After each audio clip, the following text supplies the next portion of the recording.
Assalamualaikum warahmatullahi wabarakatuh. Selamat siang, salam sejahtera untuk kita semua. Yang terhormat dosen pengampu mata kuliah Bahan Ajar Kimia, Asisten Profesor Fitria Khairunisa, SPD MED, dan rekan-rekan yang berbahagia. Pada pertemuan ke-12, kami akan menampilkan progres bahan ajar jenis lembar kerja peserta didik versi Computer Assisted Instruction yang sudah dijadwalkan sebelumnya. Baik, kami cerita sedikit mengenai proyek LKPD versi CAI ini. Jadi, proyek ini dibuat dengan aplikasi 3D Patch Flip Profesional versi 1.7.7. Materi yang diangkat pada LKPD versi CAI ini adalah materi pokok asam basa, submateri pokok identifikasi sifat asam dan basa.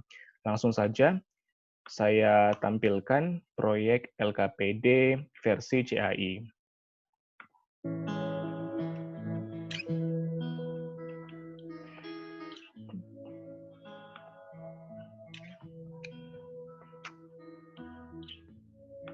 Jadi ini merupakan tampilan awal dari LKPD versi CAI, identifikasi sifat asam dan basa, sudah mengalami beberapa revisi seperti itu berdasarkan saran dari Ibu dan juga rekan-rekan mahasiswa. Jadi di sini merupakan tampilan awal dari identifikasi sifat asam basa. Tadi sebelumnya teman-teman sudah melihat ada lagu seperti itu ya, nah ini opsional saja. Jika nantinya siswa merasa terganggu terhadap lagu atau bisa tidak suka terhadap lagunya bisa dimatikan. Kalau misalnya siswa merasa nyaman atau perlu menghidupkan lagu atau musik, silakan dihidupkan seperti ini. Oke. Kemudian beralih ke lembar pertama dari LKPD versi CAI ini. Nah, ini merupakan tampilan awal informasi umum seperti itu, lalu ada petunjuk pengisian. Nah, pada petunjuk pengisian ada perintah dari cikgu. Assalamualaikum warahmatullahi wabarakatuh. Selamat datang di lembar kerja peserta didik identifikasi sifat asam dan basa pada materi pokok asam dan basa. Sebelum memulai untuk mengisi lembar kerja peserta didik ini, Cikgu harap untuk dapat membaca dengan seksama petunjuk pengisian dalam menulis LKPD ini. Nah, itu merupakan perintah dari cikgu terhadap petunjuk pengisian. Kemudian beralih ke lembar kedua, ini ada kompetensi dasar, indikator pencapaian kompetensi, dan juga tujuan pembelajaran. Nah, ini juga ada perintah dari cikgu, mari dengarkan.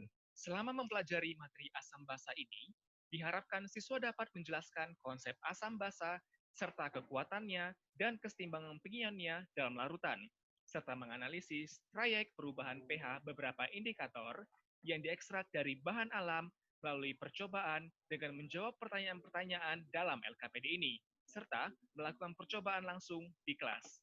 Seperti itu. Lalu beralih ke lembar ketiga dari LKPD ini, ini merupakan landasan teori atau teori lah ya, dasar teori tentang indikator asam basa. Nah, jika dirasa nantinya siswa kurang cukup untuk mendapatkan teori terhadap identifikasi sifat asam basa, kami menjadikan video di sini, bisa untuk menampilkan video seperti itu, tentang asam dan basa. If we are given lemon juice and soap water in two different beakers, will we be able to list the difference between the two? Perhaps the list will begin with. Nah, seperti itu kurang lebih.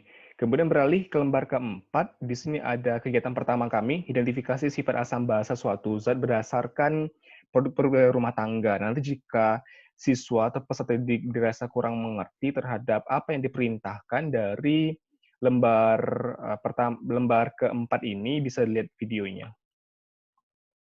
Ada beberapa produk seperti obat tetes mata, buah jeru, air mineral, sampo, Backlin, obat promak, garam, dan juga air soda.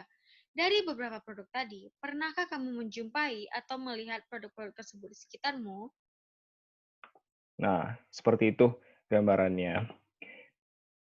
Kemudian beralih ke lembar kelima, di sini juga ada perintah dari Aldi, jadi nama tokohnya Aldi. Kami ada 3 tokoh di sini. Yang pertama adalah Cikgu, yang kedua Aldi, yang kedua adalah Profesor, seperti itu. Nah, Aldi ini khusus untuk membantu dia menjawab pertanyaan-pertanyaan. Identifikasi sifat asam dan basa suatu zat pada gambar di atas. Apa alasan Anda mengelompokkan bahan tersebut dalam kelompok asam, basa, dan juga netral? Ayo. Nah, gambaran seperti itulah, pokoknya perintah untuk menjawab kegiatan dari sebelumnya. Kemudian di lembar ke-6, di sini ada kegiatan kedua, indikator alami dalam penentuan derajat keasaman pH larutan. Nah, kemudian jika nantinya siswa atau peserta didik dirasa kurang mengerti terhadap apa perintah dari kegiatan kedua ini, dia bisa menonton video untuk membantu menjawab pertanyaan-pertanyaan yang ada.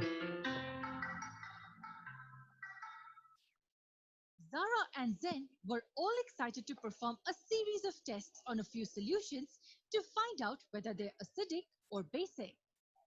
Their team Nah, seperti itu. Jadi, relate videonya terhadap pertanyaan-pertanyaan yang ada pada kegiatan kedua ini. Nah, kemudian ada lagi perintah dari Aldi. Setelah Anda memahami indikator alami dalam penentuan derajat keasaman larutan berdasarkan dua gambar di atas, Nah, perintah seperti biasalah dari Aldi untuk menjawab kegiatan dua ini. Kemudian beralih ke lembar ke-7. Nah, di sini ada dua pertanyaan yang harus dijawab. Nanti peserta didik dirasa kurang mengerti terhadap gambar keempat ini. Nah, ada video.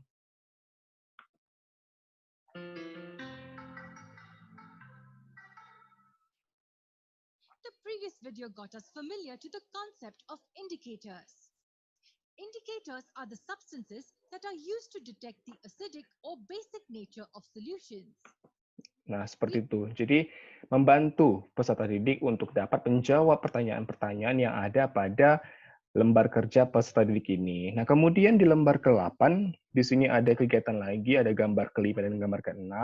Nah, kemudian ada perintah dari profesor. Apa perintahnya? Silakan didengar. setelah melihat gambar 5 dan 6, uraikan pendapat Anda. Apakah bunga teleng dan daun miana bisa digunakan sebagai indikator asam dan basa? Hubungkan dengan konsep asam dan basa. Nah, seperti itulah gambarannya. Lalu kemudian di sini ada identifikasi sifat suatu zat dengan menggunakan indikator alami. Nah, ini merupakan siswa mengerjakan seperti itu ya, apa yang diperintahkan dalam LKPD ini, dalam lembaran yang ke-9 ini. Dan jika nantinya siswa merasa kesulitan untuk dapat mengidentifikasi sifat suatu zat dengan menggunakan indikator alami, ada video yang bisa membantu siswa untuk hal tersebut. In this activity, we will demonstrate whether a particular substance is acidic. Nah, seperti itulah gambaran umumnya. Kemudian di lembaran ke-10, ini ada evaluasi dan juga rangkuman. Nah, kita dengar apa perintah dari Cikgu.